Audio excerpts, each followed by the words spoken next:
Hey, it's Barry, Growing Roots Farm. Good to see you all. Glad you're here. I've got the pigs back behind me, just doing some morning chores. I want to talk about a few of the difficulties of rotational grazing. Most of my videos have been more positive and have I try to keep more of a positive outlook, but there are some negatives and some drawbacks to the rotational grazing that we do.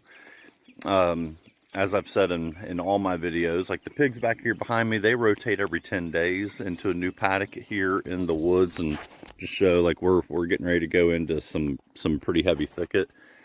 They go every 10 days, they get moved. Right now we're right on the outskirts. It's like half the side of the hayfield and half in the woods, which honestly is a pretty good combination for them. But the other animals all get moved every 2 days, sometimes 3 days. The goats sometimes go 3 days. But the rotational grazing, we see a lot of benefits to it. It's better for the animals. They're less likely to end up with diseases. It's better for the soil. The grasses in the soil do a whole lot better with the quick rotational grazing, or some people might think of it as like mob grazing. But there are some drawbacks. To me, the biggest thing that made a difference, and we saw this difference when we did our sheep, was our fencing. In particular, our perimeter fencing. We were doing fencing as kind of back there. Now this is the pig netting. The sheep fencing is 4 foot tall, or 42 or 48 inches tall. I forget which one. I think maybe we have both. But the pig netting is smaller. And this is, I've said it before, this is all through Premier 1. This stuff works really well. It's easy to maneuver. It's got a single post, goes in the ground, and I think the spans are like 10 foot, maybe 12 foot. I can't remember exactly. But this stuff is really quick and easy to put up, and it's lighter. But when you're talking about like the sheep, the goats, the chickens, those are all the 42 and 48 inch high netting. And when you're dealing with those every 2 days, moving hundreds of feet of netting, it gets tiring. It's not very heavy at the beginning, but when you've been doing it multiple times, it starts wearing on you, and it's a little bit more time consuming. So when we switched our perimeter with our ewes, with our sheep, we switched it to the high tensile perimeter wire, 5-strand high tensile wire, all electrified, and we just use the poly wire on a reel to divide our paddocks. That to me was a game changer. That took our moves from an hour and a half to do a move to create a new paddock, to moving honestly moving the sheep within 10 minutes. Actually, I can do it in less time than 10 minutes. But that's moving all their stuff. That's everything combined. But it takes little to no time to do that system once it's up and running. Now we have plans to do more of that fencing on the rest of the property, like what's back behind me. We plan to fence in eventually, hopefully. But that's a bit of an undertaking. That's a lot more land to fence in. I think the bottom flat that we did is around 5 acres, somewhere there about. This up here, up on top, we would be somewhere between, I think, around 16 acres or so. 16, 17 acres is what we would be fencing in. But I want to do the same style. But that's one of the drawbacks, is the fencing. Is if you're moving this portable fencing all the time, that's a drawback. Now, I do know with pigs, a lot of people that do rotational grazing with pigs just do a single 1 or 2 strands of poly wire or electric wire, and from what I've heard, that works pretty well. We just happen to have this pig netting. That's what we started with. We felt a little bit more comfortable with the pig netting, and it's worked, so we just keep going with it. It's a good system. But for the other animals, moving the other animals, we would like to get it all down to, a, to just running the, connecting fences with just a poly wire like we're doing with our sheep down at the bottom of the hill. It's just such a game changer from the time efficiency standpoint.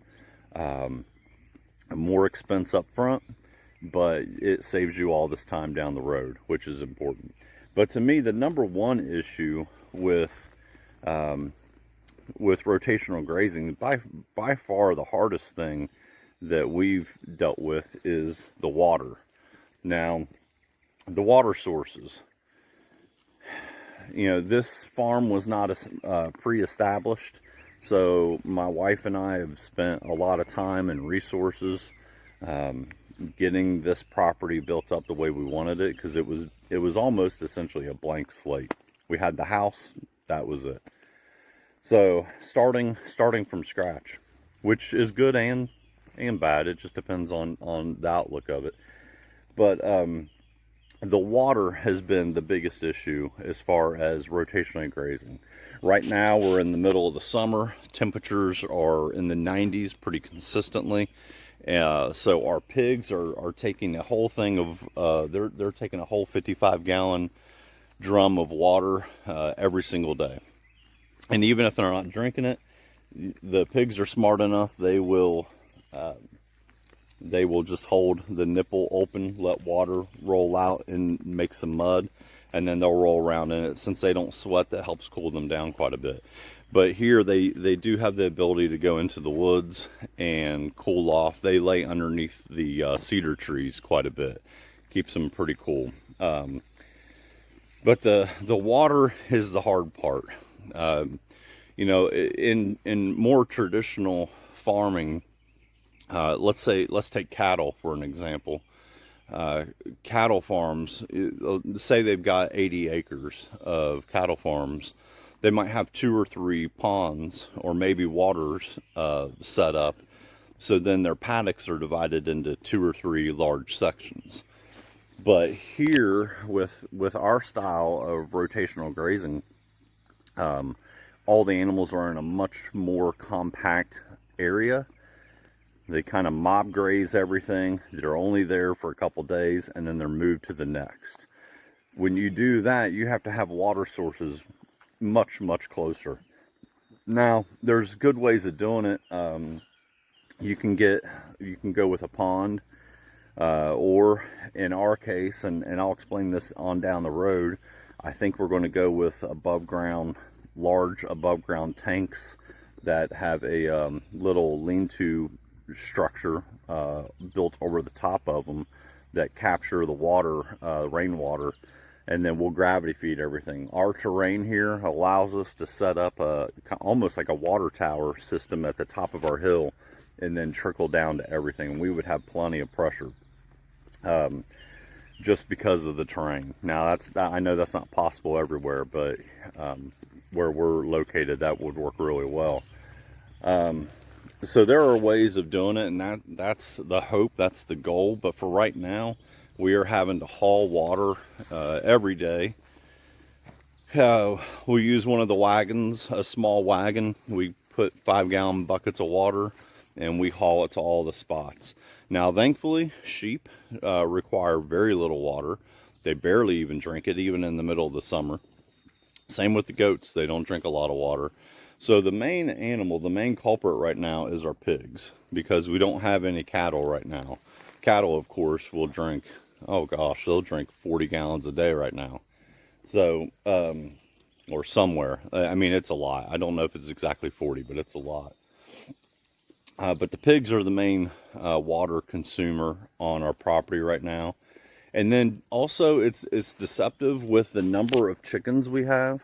Because we've got over 100 chickens thereabout, we go through a lot more water with the chickens than what people would probably think or probably realize. But if somebody's asking me what's the downsides of rotational grazing, that's it. It's the water and the fencing. But if you can figure out your fencing, like we figured it out, at least on part of our property, and that same method would work for all the animals except the chickens. We would still use the electrified netting around the chickens, but every other animal could use the high tensile wire with the poly wire going in between. So that is the plan. So we already have a plan in place on how we're going to rectify that big issue. We just have to get it done. And I guess in theory we do have a plan for the water, but that's probably not something we're going to get to this year. It's probably something that's going to have to go into next year more than likely, and you know, hopefully we get it fixed by then. But that is, as of right now, the water is the biggest issue. I thought about doing getting some like 400 or 500 gallon tanks, putting them on a wagon, and then just using a pump and driving it around and filling everything up with that. That would be a lot quicker. But once again, it's more resources you have to buy. But it is a time saver. So that's a consideration for right now. But at this point, we are filling up 55-gallon drums for the pigs. The chickens have their own system, and the goats and sheep have their own system. These are the only ones that use the 55-gallon drums. But it works pretty well for the pigs. It's just we have to make sure it gets down low before we move it to the next paddock. If it's not low, if it's up still really high, we scoop the water back out with buckets, we move it, and then we pour it right back in. So that's one of the, I just kind of want to do a quick video on some of the difficulties of rotational grazing. Yes, it is a little bit more labor intensive than more of the traditional, like I was talking about the example with the cattle, but because the grasses and the soil are so much better, we don't have to do near as much hay. So there's no reason for us to be on tractors doing hay. We can buy some hay in the wintertime for what we need, but if we manage the property correctly, we don't need that much hay for winter, especially with us raising the type of sheep we do, because they didn't go through much hay at all last year. But anyway, thanks for watching. Appreciate you all. Give us a like, and please subscribe if you haven't already, and stay tuned for next time. Thank you all.